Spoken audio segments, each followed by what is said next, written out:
Hey everyone, welcome again in our YouTube channel education by Shubham. तो आज जो हम डिस्कस करेंगे वो है बीएससी सेकेंड ईयर का बॉटनी का सिलेबस, जिसके अंदर 3 किताब हैं, 3 बुक्स हैं, 3 पेपर्स हैं। उनको हम डिस्कस करेंगे। बीएससी फर्स्ट ईयर में जिस तरह से ईच पेपर 50 नंबर कैरी करता है, इसी तरह बीएससी सेकेंड ईयर के अंदर भी एक जो पेपर है वो 50 नंबर कैरी करता है। इस प्रकार से 3 पेपर 150 मार्क्स से हो गए और उसके साथ में 50 नंबर का प्रैक्टिकल। तो इस प्रकार से आपका जो बॉटनी का पेपर है वो 200 नंबर कैरी करता है। ठीक है, तो हम इसमें जो 3 पेपर हैं, तीनों में एक पेपर के अंदर 4 यूनिट हैं, यानी कि 3 पेपर के अंदर 12 यूनिट। तो हम 12 यूनिट ऑल यूनिट्स को ही हम इसके अंदर कवर करेंगे। ठीक है, सबसे पहले बस सिलेबस का एक बार एनालाइज कर लेते हैं ना उसके। तो ये है बीएससी पार्ट सेकंड के पेपर फर्स्ट है, जो इसका नाम है molecular biology and biotechnology. Molecular biology का मीन्स है कि हम इसके अंदर डीएनए, आरएनए इनकी स्टडी करेंगे। ठीक है, तो यूनिट फर्स्ट जो है वो है, उसके अंदर पहला टॉपिक है वो है Watson and Crick model of DNA, यानी वाटसन और क्रिक ने जो मॉडल दिया था डीएनए को समझाने के लिए, उसका अध्ययन करेंगे। क्रोमेटिन की structure and gene expression, preliminary account of DNA synthesis and repair, यानी कि जो डीएनए कैसे बनता है, उसका रिपेयर कैसे होता है। डीएनए रेप्लिकेशन, डीएनए से डीएनए का फॉर्मेशन कैसे होता है। Types of RNA and genetic codes, यानी आरएनए कितने टाइप का होता है, कैसा होता है, उसको जेनेटिक कोड। ठीक है, नेक्स्ट बात की तो होगी यूनिट फर्स्ट। नेक्स्ट बात करें यूनिट सेकेंड, वो है सेंट्रल डोगमा। ठीक है, reverse transcriptase and its application and transcription in eukaryotes RSA processing. Transcription समझते हो ना आप, डीएनए जो आरएनए बनता है वो यूकैरियोट में कैसे बनता है, उसको, और आरएसए प्रोसेसिंग। कैपिंग, मतलब कैप का जो फॉर्मेशन होता है, जो डीएनए बनेगा उसके ऊपर कैप वगैरह, एमआरएनए के ऊपर। स्प्लाइसिंग, आरएनए की स्प्लाइसिंग, जो इसे छटाई बोलते हैं जिसको हम। ठीक है, और पोलिनेशन, ट्रांसलेशन, यानी कि आरएनए से जो प्रोटीन का फॉर्मेशन होगा। इनिशिएशन, इलोंगेशन एंड टर्मिनेशन, यानी कि 3 प्रोसेस होती हैं, ट्रांसलेशन और ट्रांसलेशन। पर तो इनिशिएशन, कि उसको इनिशिएट कैसे किया जाएगा, उसकी शुरुआत कैसे होगी। ठीक है, वो तो इनिशिएशन के अंदर पढ़ेंगे हम। नेक्स्ट बात करें इलोंगेशन, स्पेलिंग गलत है, इधर आएगा इलोंगेशन। ठीक है, कि वो उसका जो शेप, मतलब आकार है, वो कैसे बढ़ेगा, तभी तो आरएनए का फॉर्मेशन होगा, और आरएनए कैसे बनेगा, वो होगा इलोंगेशन के अंदर। टर्मिनेशन, अगर अब जब तक हम रोकेंगे नहीं आरएनए की फॉर्मेशन को, प्रोटीन की फॉर्मेशन को, तो वो बढ़ता ही जाएगा, बढ़ता ही जाएगा। तो जब उसको टर्मिनेट करेंगे, यानी कि हम उसको रोकेंगे, उसके अदर फॉर्मेशन को रोकेंगे, तभी तभी तो मतलब एक हमको फिक्स जितना चाहिए उतना डीएनए, आरएनए या फिर प्रोटीन प्राप्त होगा। तो उसको टर्मिनेट करेंगे तो उसको बोलेंगे termination. And negative and positive control, क्या क्या उसके नेगेटिव पॉजिटिव हैं। Attenuation and determination and structure of promoter gene. ठीक है, प्रमोटर जीन जो प्रमोट करते हैं ना जीन, उनकी स्ट्रक्चर, ये ऑपरेटर प्रमोटर ये पाए जाते हैं आरएनए के ऊपर। ठीक है, उसके बारे में अध्ययन करेंगे। अब यूनिट 3 आती है बायोटेक्नोलॉजी। ठीक है, बायोटेक्नोलॉजी का मतलब भी ये है कि मेथड्स समझ लेते हैं आप, कि किस प्रकार से करेंगे उसके बारे में। ठीक है ना, जो भी बॉटनी के अंदर कंसेप्ट होते हैं ना, कि किस प्रकार से किए जाएंगे, वो बायोटेक्नोलॉजी में पढ़ेंगे। उसके अंदर functional definition, concept of cellular totipotency. ठीक है, basic aspects of plant tissue culture, की प्लांट टिश्यू कल्चर के एस्पेक्ट्स कैसे करते हैं प्लांट टिश्यू कल्चर। ठीक है, and basal medium, media preparation and aseptic culture technique, जो मीडिया प्रिपरेशन होती है अगार से, ठीक है, पोटैटो से है। और differentiation, morphogenesis and micro propagation and synthetic seeds, protoplast culture and somatic hybridization. Next है anther culture and androgenic haploid embryo culture and application.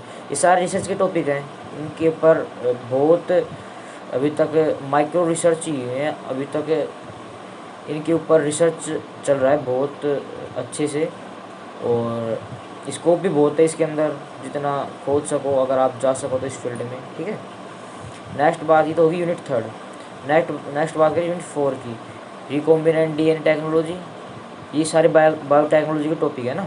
Techniques use in technology, restriction enzyme, vectors for gene amplification, application of biotechnology and transgenic plants and polymer chain reaction, application of PCR technique जानते होंगे आप सब है ना। DNA fingerprinting and its use. DNA fingerprinting सुना होगा ना आपने, सीआईडी में जो यूज़ लेते हैं कि इसकी फिंगरप्रिंट देखी जाए, इसके पेरेंट्स से मैच कर रही नहीं कर रही, वही टेक्निक होती है डीएनए फिंगरप्रिंट के अंदर, ठीक है। एंड इट्स यूज, और इसकी यूज़ क्या क्या होंगी, ठीक है। ये तो आपका पेपर फर्स्ट हो गया, मॉलिक्यूलर बायोलॉजी एंड बायोटेक्नोलॉजी। बहुत इजी टॉपिक है। मॉलिक्यूलर बायोलॉजी की जो 2 यूनिट्स हैं बहुत आसानी समझ जाओगे आप, ठीक है।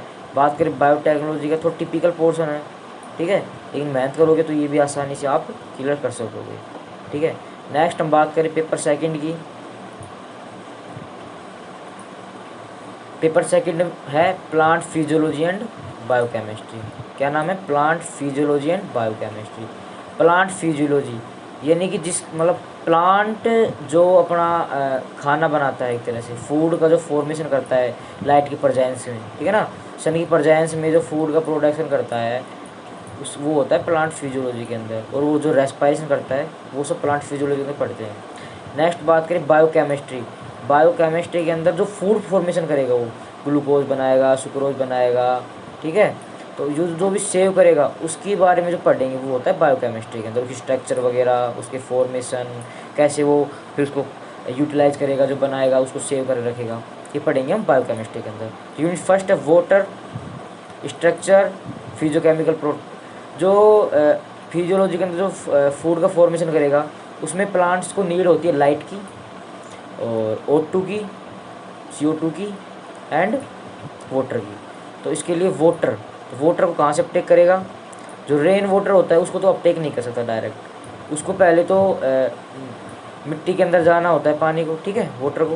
तो फिर उस वाटर को वो प्लांट अपनी जो रूट टिप होती है ना उसके द्वारा एब्जॉर्ब करता है, ठीक है ना। ये हो गया वाटर को, ठीक है ना। तो ये चीज़ पढ़ेंगे हम इस यूनिट फर्स्ट के अंदर। वाटर की स्ट्रक्चर, जो वाटर की स्ट्रक्चर होती है ना H2O की। अब H2O की स्ट्रक्चर पता ही होगा आपको, जो ऑक्सीजन ये हाइड्रोजन के साथ बॉन्ड बना के रखता है, ठीक है ना, ये होती है इसकी स्ट्रक्चर H2O की, ठीक है ना, डबल बॉन्ड, 4 बॉन्ड इधर है ना। Physiochemical properties, importance of plant, concept of water potential, कि वाटर की क्षमता किस प्रकार से धारण करता है, ये सारी चीज़ें। Absorption and transport of water, कि वो कैसे एब्जॉर्ब करेगा रूट टिप के द्वारा भूमि के अंदर से वाटर को, ठीक है। ट्रांसपोर्ट ऑफ वाटर, अब वो एब्जॉर्ब तो कर लेगा। जो प्लांट्स होते हैं जैसे जिम्नोस्पर्म प्लांट होते हैं वो पहाड़ी इलाकों में पाए जाते हैं, उनकी लंबाई होती है 100 फीट लंबाई होती है। तो वहाँ पर भी तो वाटर ऊपर ले जाना होता है लीफ वगैरह तक, तो वहाँ पे ट्रांसपोर्ट कैसे होता है, ठीक है। नॉर्मल प्लांट होते हैं, इनकी हाइट भी 10-20 फुट होती है, तो उसको भी ट्रांसपोर्ट इतना ऊंचा कैसे ट्रांसपोर्ट करेगा? तो उसके लिए जो मैकेनिज्म, जाइलम फ्लोएम वगैरह वो सब इसके अंदर आएंगे। Ascent of sap and transpiration, stomatal movement, ठीक है ना। एसेंट ऑफ सैप, ट्रांसपिरेशन जानते हो आप, है ना। स्टोमेटल मूवमेंट, कि स्टोमेटा कैसे मूवमेंट करते हैं, कब खुलते हैं, गार्ड सेल्स वगैरह आएंगे इसके अंदर। Factors affecting transpiration and guttation. Guttation को तो बोलते हैं बिंदु स्राव, ठीक है ना, कि जैसे अपन सुबह देखते हैं जब जो पार्थेनियम के जैसे घास कुल के जो पौधे होते हैं उनके ऊपर बूंद बूंद सी पानी की वाटर ड्रॉप आ जाती है ना, मतलब वाटर ड्रॉप दिखती है अपन को, तो वो गुटेशन ही होता है वो, ठीक है। नेक्स्ट बात करें ट्रांसपायरेशन की, वाष्पोत्सर्जन। वाष्पोत्सर्जन अब कौन नहीं जानता, कौन नहीं पढ़ के है वाष्पोत्सर्जन, जिसके अंदर पौधे से वाटर का लॉस होता है, किस प्रकार से लॉस होता है, किस प्रकार से पौधों को फ़ायदा है उससे, किस प्रकार से नुकसान है, ये इसके अंदर पढ़ेंगे। और अफेक्ट कैसे करता है प्लांट को, इसके अंदर है। दूसरा मिनरल न्यूट्रिएंट, बहुत इजी टॉपिक्स हैं, ये सब पढ़ के आए हैं आसानी से, है ना। ये लगभग आप 6th क्लास से पढ़ रहे हैं लगभग। बात करें mineral nutrition, essential, micro and macro, ठीक है, न्यूट्रिएंट्स, देयर अपटेक, मतलब किस प्रकार से अपटेक करते हैं माइक्रो एंड मैक्रो, जैसे ग्लूकोज वगैरह माइक्रो हो गए, ठीक है ना। And nutrient requirement, deficiency and toxic symptoms, ठीक है ना, किस प्रकार से प्लांट को रिक्वायरमेंट होती है, कब वो लेता है, इन सब को टेक कब करता है, इन चीज़ के बारे में इसके अंदर पढ़ेंगे। नेक्स्ट बात करें transport of manic substance, mechanism of phloem transport, किस प्रकार से फ्लोएम का ट्रांसपोर्ट होता है, उसकी मैकेनिज्म वगैरह, ठीक है। नेक्स्ट बात करें फैक्टर्स रेगुलेटिंग द ट्रांसलोकेशन, मतलब कैसे ट्रांसलोकेशन होता है ना। अब यूनिट सेकंड जो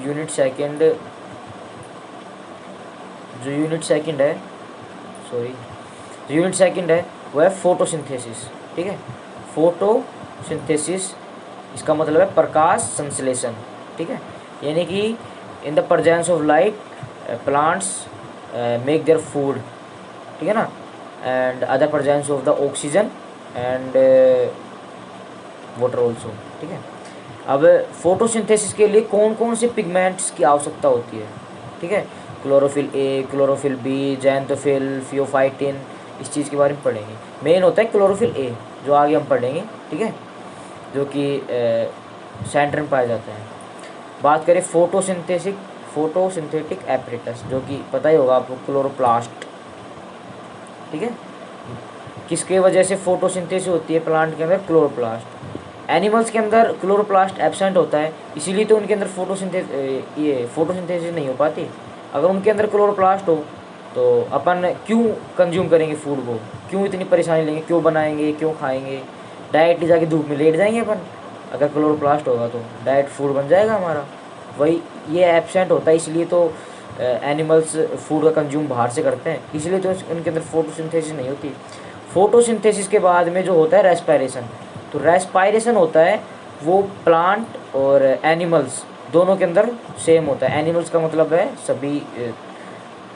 सभी जानवर जो भी अर्थ में पाए जाते हैं, दोनों के अंदर सेम होता है। अब जैसे ग्लूकोज का ये डायरेक्ट प्लांट्स अपटेक नहीं कर पाते, तो ये तो फोटोसिंथेसिस करके खुद बनाते हैं अपना, और अपन ग्लूकोज को अपटेक करते हैं, मतलब फाइनल रिजल्ट तो हमको ग्लूकोज चाहिए तो वो मिल जाता है। उसके बाद जो रेस्पायरेशन होगा वो दोनों में सेम होगा, ठीक है। बात करें लाइट रिएक्शन जिसको बोलते हैं जेड स्कीम, ठीक है। ये होती हैं दो प्रकार की, साइक्लिक फोटोफॉस्फोराइलेशन और होती हैं नॉन साइक्लिक फोटोफॉस्फोराइलेशन, ठीक है। ये पढ़ेंगे हम इसके अंदर, जिसके अंदर किस प्रकार से सर्कुलेशन होता है इसका, ठीक है। फिर पढ़ेंगे photo system first and photo system second. दो फोटो सिस्टम होते हैं, photo system first, photo system second. जो साइक्लिक होता है उसके अंदर तो सिर्फ फोटो सिस्टम फर्स्ट प्रेजेंट होता है, लेकिन जो नॉन साइक्लिक इन जेड स्कीम है उसके अंदर फोटो सिस्टम फर्स्ट और सेकंड दोनों प्रेजेंट होते हैं। ये बहुत मैं आपको अच्छे से पढ़ाऊँगा, टॉपिक है ना, और इसको जेड स्कीम बोलते हैं, जेड स्कीम, ठीक है। फोटोफॉस्फोराइलेशन मैंने बता ही दिया आपको। फोटोफॉस्फोराइलेशन इसका मतलब फोटो यानी light, in the presence of light, phosphorylation, ठीक है। फॉस्फोराइलेशन का मतलब है एटीपी का फॉर्मेशन, ठीक है, यानी कि लाइट के प्रेजेंस में जो एटीपी का फॉर्मेशन होता है ना, उसको बोलते हैं फोटोफॉस्फोराइलेशन। C3 साइकिल, इसको डार्क रिएक्शन भी बोलते हैं, ठीक है। लाइट रिएक्शन के बाद में C3 साइकिल होती है। C4 साइकिल ये भी ये होती है डार्क रिएक्शन के बाद में, मतलब प्लांट्स के अंदर ही होती है ना ये। And factors affecting the photosynthesis, फिर रेस्पायरेशन आ गया, ठीक है। C4 साइकिल के बाद में क्या आएगा, रेस्पायरेशन। एक कैम साइकिल और है जो इसके अंदर सिलेबस में नहीं दे रहेगा, आपके में है, क्या नाम है, कैम साइकिल। कैम साइकिल वहाँ पाया जाता है जहाँ पर बहुत एक तरह से गर्मी रहती है ना, बहुत अधिक, वहाँ पे पाया जाता है कैम, उन प्लांट्स में कैम साइकिल पाया जाता है, ठीक है। किस लिए पाया जाता है, वाटर लॉस को प्रिवेंट कर लेगी, ठीक है ना। अब बात करें रेस्पायरेशन, मैंने बताया था ये प्लांट और एनिमल दोनों के अंदर होगा। अगर आप जूलॉजी पढ़ रहे हैं तो उसके अंदर रेस्पायरेशन जो पढ़ाऊँगा मैं आपको, तो उसके अंदर भी यही टॉपिक्स होंगे ना, aerobic and anaerobic respiration. Aerobic इसको बोलते हैं, मतलब एरोबिक का मीन है कि in the presence of oxygen, anaerobic in the absence of oxygen, ठीक है। उसके बाद आर क्यू रेस्पिरेटरी क्यूनेंट है ना। क्रेब साइकिल फिर आएगा इलेक्ट्रॉन ट्रांसपोर्ट चैन, ETC, इसको बोलते हैं ETS ही बोलते हैं, इलेक्ट्रॉन ट्रांसपोर्ट सिस्टम और इलेक्ट्रॉन ट्रांसपोर्ट चैन, दोनों नाम से बोलते हैं ना इसको, ETS और ETC। ये तीन है रेस्पिरेशन के अंदर। इसके अंदर इससे पहले आएगा ग्लाइकोलाइसिस, ठीक है, जो एरोबिक एनारोबिक ये ग्लाइकोलाइसिस, इनके अंदर दोनों के अंदर ग्लाइकोलाइसिस होगी। उसके बाद में आएगा क्रेब्स साइकिल, उसके बाद में जाएंगे इलेक्ट्रॉन ट्रांसपोर्ट चैन के पास, ठीक है। तो उसके बाद करें and factors affecting the process and fermentation. Fermentation क्या होता है कि किण्वन सुना होगा ना आपने, तो वो है फर्मेंटेशन। बात करें यूनिट थर्ड, तो यूनिट थर्ड है कार्बोहाइड्रेट्स, जो कि बायोकेमिस्ट्री का अपन था ना, ये बायोकेमिस्ट्री इसका है, ठीक है। तो बात करें कार्बोहाइड्रेट्स की, तो इंट्रोडक्शन, इम्पोर्टेंस, नोमेनक्लेचर, कौन कौन से कार्बोहाइड्रेट होते हैं, मोनोसैकेराइड, पॉलीसैकेराइड, ठीक है, डाइसैकेराइड, क्लासिफिकेशन, स्ट्रक्चर, फंक्शन, देखो mono, di and polysaccharide, their properties, linkage and glycoproteins, ठीक है। अमीनो एसिड मिलकर क्या बनाते हैं, चैन ऑफ द प्रोटीन, ठीक है। स्ट्रक्चर, इनके electrochemical properties, peptide bonds, chemical bonds, इनके नोमेनक्लेचर, ठीक है। And classification of proteins, protein classification तो पढ़ेंगे अपन, ठीक है।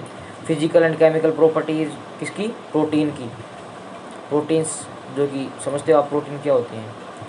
बात करें अब एंजाइम आ गया, इधर प्रोटीन क्या क्या पढ़े, क्या क्या देखा अपन ने, एक तो इसका कार्बोहाइड्रेट का क्लासिफिकेशन, नोमेनक्लेचर, प्रोटीन का क्लासिफिकेशन, नोमेनक्लेचर, उसकी प्रॉपर्टीज़, अब एंजाइम की स्ट्रक्चर, नोमेनक्लेचर, क्लासिफिकेशन और इसके करेक्टर्स, ठीक है। मैकेनिज्म ऑफ एक्शन कि एंजाइम कैसे एक्शन करते हैं, इसके लिए थ्योरी है, कीलोग थ्योरी, ठीक है। अब मिट्टी enzyme, regulation of enzyme activity. Lipids, अब बात करें लिपिड्स की, importance of fatty acids, saturated and unsaturated. Lipid दो प्रकार के होते हैं, सैचुरेटेड और अनसैचुरेटेड, ठीक है। अल्फा बीटा ऑक्सीडेशन, ये पढ़ेंगे, अल्फा और बीटा ऑक्सीडेशन। इसके अंदर क्या होता है, जो भी अपन, जैसे सबसे पहले तो ग्लूकोज का खंडन होता है, ग्लूकोज टूटता है, जो अपन को जब एनर्जी की रिक्वायरमेंट होती है तो सबसे पहले ग्लूकोज ब्रेक होता है, ठीक है।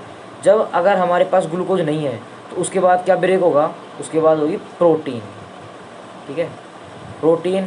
फिर उसके बाद होगा फैट, क्या होगा, फैट, यानी पहले तो ग्लूकोज यानी कि कार्बोहाइड्रेट, उसके बाद में प्रोटीन खंडित, मतलब प्रोटीन टूटेगी। अगर प्रोटीन की कमी है फिर टूटेगी फैट, और अगर फैट भी नहीं है तो फिर इंसान मरेगा, ये तो कन्फर्म है, ठीक है। तो मतलब फैट भी जल्दी से नहीं टूटती, इतनी बहुत कम चांस होते हैं जब फैट तक बात आती है, ठीक है ना। तो इसलिए तो फैट के लिए अल्फा और बीटा ऑक्सीडेशन की, फैट किस प्रकार से टूटती है, किस प्रकार से हम कंज्यूम करते हैं फैट को, ठीक है ना। डायरेक्ट तो फैट को कंज्यूम करेंगे नहीं, इसलिए। और introduction and application of secondary metabolites, ये क्या होते हैं सेकेंडरी, दो, एक तो प्राइमरी मेटाबोलाइट्स होते हैं, एक सेकेंडरी मेटाबोलाइट्स। तो प्राइमरी मेटाबोलाइट्स वो होते हैं जिनको हम खुद बनाते हैं, प्राइमरी मेटाबोलाइट्स। और सेकेंडरी मेटाबोलाइट्स वो होते हैं जो स्वतः ही बन जाते हैं शरीर के अंदर, ठीक है। हम उसको कोई, उसके लिए हम अलग से साइकिल नहीं चलती हमारे शरीर के अंदर, कोई भी अलग से फंक्शन नहीं होता, ये सहायक, एक तरह से सहायक पदार्थ होता है जो बन जाता है, ठीक है ना। और फिर ये यूज़फुल भी होता है। जैसे कि हम प्लांट के अंदर बात करें, प्लांट के अंदर जैसे कि पोलन ग्रेन को चिपकाने के लिए जो चिपचिपा पदार्थ प्लांट स्रावित करता है फ्लोर के ऊपर, ठीक है, उसको नाम था जो भी है, तो वो एक तरह सेकेंडरी मेटाबोलाइट्स है, ठीक है। वो उसकी सेफ्टी कर रहा है, और उसको अलग से कोई साइकिल भी नहीं चलती उसके लिए, ठीक है। अब नेक्स्ट बात करें यूनिट 4 की, phases, growth and development, seed dominancy. Seed dominancy क्या होती है कि जब सीड को सेव करते हैं, किसके लिए, कि सीड हमारा ख़राब ना हो। कुछ जब एनवायरमेंटल कंडीशन जो प्रतिकूल होती हैं, तो उस टाइम पर अगर वो सीड जर्मिनेट होगा तो क्या होगा, वो सीड मतलब पौधा नहीं बन पाएगा उसका, वो सीड ख़राब हो जाएगा। तो इसलिए उस सीड को नेचुरल डोर्मिनेट कर लिया जाता है, उसको बचा लिया जाता है, सेव कर लिया जाता है किसी भी फॉर्म में, ठीक है। तो उसको बोलते हैं सीड डोर्मिनेंसी। तो हम पढ़ेंगे इसके बारे में भी। सीड जर्मिनेशन, सीड को जर्मिनेट कैसे करते हैं, ठीक है, कैसे जर्मिनेट होता है वो, जैसे कि पढ़ेंगे वो भी, अगर बहुत अच्छे से पढ़ेंगे इन टॉपिक्स को हम। प्लांट का movement, biological clock and their regulatory factors, photo and vernalization, ये तो पता ही होगा आपको, वर्नलाइजेशन, फोटो पीरियोडिज्म में क्या होता है कि प्लांट्स होते हैं, short day plants, long day plants, ठीक है। और वनलाइजेशन क्या होता है, इसके अंदर शीत उपचार होता है कि जो बीज होते हैं जो कि अच्छे से ग्रो नहीं कर पाते, हम उसका उपचार करके उनको हम उगने लायक बनाते हैं, तो वो होता है वनलाइजेशन के अंदर, ठीक है। इसके अंदर कोल्ड टेम्परेचर की आवश्यकता होती है, ठीक है। बात करें next physiological and mechanism of growth, ठीक है। तो इसके अंदर प्लांट की physiological and mechanism of growth की बारे में बात करेंगे हम। नेक्स्ट है concept of florigen and phytochrome, plant hormones, hormones के बारे में पढ़ेंगे। फिर जिब्रेलिन, प्लांट हॉर्मोन्स कौन कौन से हैं, gibberellin, cytokinin, ethylene, abscisic acid. फिर डिजीज़ है फाइल और उसके फाइलोजिकल इफेक्ट है। जो ये जिब्रेलिन, साइटोकाइनिन है, ये पाए जाते हैं प्लांट के अंदर। एक और है, उसका नाम क्या है, ध्यान नहीं आ रहा ना। तो ये हार्मोन्स है ना, ये आपको पढ़ने हैं सिलेबस के अंदर। और ये जो प्लांट्स हार्मोन होते हैं, ये मतलब प्लांट को ग्रोथ कराने के लिए उत्तरदायी होते हैं, एक तरह से बात करें तो हम। तो ये हो गया हमारा पेपर नंबर 2, है ना। तो इसको, ये हमारा सिलेबस है, मैंने आपको बता दिया क्या क्या पढ़ेंगे, ठीक है। नेक्स्ट बात करें पेपर 3 की, टेरिडोफाइट्स, जिम्नोस्पर्म एंड पैलियोबोटनी। जो बीएससी फर्स्ट ईयर है उसके अंदर हमने देखा था एल्गी एंड ब्राइफाइटा। तो एल्गी और जो ब्राइफाइटा हैं, उसके बाद में जो प्लांट जर्मिनेट हुए उसको बोलते हैं टेरिडोफाइटा, और उसके बाद में जिम्नोस्पर्म, ठीक है। एक मिनट, तो टेरिडोफाइटा और जिम्नोस्पर्म। टेरिडोफाइटा वो प्लांट हैं जो कि जो तालाब वगैरह, ब्राइफाइट जैसे पाए जाते हैं ना, उसकी तरह तालाब वगैरह के पास पाए जाते हैं। लेकिन टेरिडोफाइट्स के अंदर स्टीलर सिस्टम जो होता है ना, वो डेवलप हो जाता है, ठीक है। यही चीज़ है जो कि ब्राइफाइट से एक एडवांस प्लांट बनाते हैं टेरिडोफाइटा को। जिम्नोस्पर्म, जिम्नोस्पर्म एक तरह से तो बात करें लगभग पूर्ण विकसित प्लांट ही होते हैं ना ये। इनके अंदर जाइलम फ्लोएम बन गया, स्टीलर सिस्टम बन गया, ठीक है। लेकिन इसके अंदर एक इसके बाद आता है एंजियोस्पर्म। जो एंजियोस्पर्म पढ़ेंगे हम बीएससी 3rd ईयर के अंदर। तो जो जिम्नोस्पर्म है और एंजियोस्पर्म है, इनके बीच में डिफरेंस यही है कि जिम्नोस्पर्म के अंदर जो सीड होते हैं वो नेक्ड सीड होते हैं, उनके ऊपर कोई भी कवर नहीं पाया जाता, ठीक है। और पैलियोबोटनी, पैलियोबोटनी के अंदर हम एविडेंस वगैरह पढ़ेंगे कि किस प्रकार से इनका जर्मिनेट हुआ, जो भी ये प्लांट डेवलप हुए उनके पूर्वज, एक तरह से कौन कौन से प्लांट, ठीक है। तो बात करें टेरिडोफाइटा के अंदर क्या पढ़ेंगे, फर्स्ट यूनिट है जनरल कैरेक्टर ऑफ टेरिडोफाइट्स, उनका क्लासिफिकेशन स्मिथ के द्वारा, ठीक है। इंपॉर्टेंस कैरेक्टर्स ऑफ साइलोप्सीडा, लाइकोप्सीडा, स्पिनोप्सीडा, टेरोप्सीडा, ठीक है। अब स्टीलर सिस्टम जो मैंने बताया था आपको, स्टीलर सिस्टम इन टेरिडोफाइट्स। फिर eusporangiate and leptosporangiate, development of sporangiate. अब जो टेरिडोफाइट्स होते हैं उनके अंदर जो सीड्स से होते हैं वो स्पोरेंजिया के अंदर होते हैं। तो इनका डेवलपमेंट 2 प्रकार से होता है, तो यू स्पोरेंजिएट और एक होता है लैप्टोस्पोरेंजिएट। तो इन दोनों का हम डेवलपमेंट पढ़ेंगे ना, स्पोरेंजिया का। Alternation of generation, life cycle, distribution, structure and life history of lycopodium, Equisetum. Lycopodium और इक्विसेटम को हम रखकर टेरिडोफाइट्स के लाइफ हिस्ट्री पढ़ेंगे। नेक्स्ट बात करें unit 2 distribution, distribution, structure, life history of Selaginella, Marsilea and उसका सीड हैबिट, ठीक है।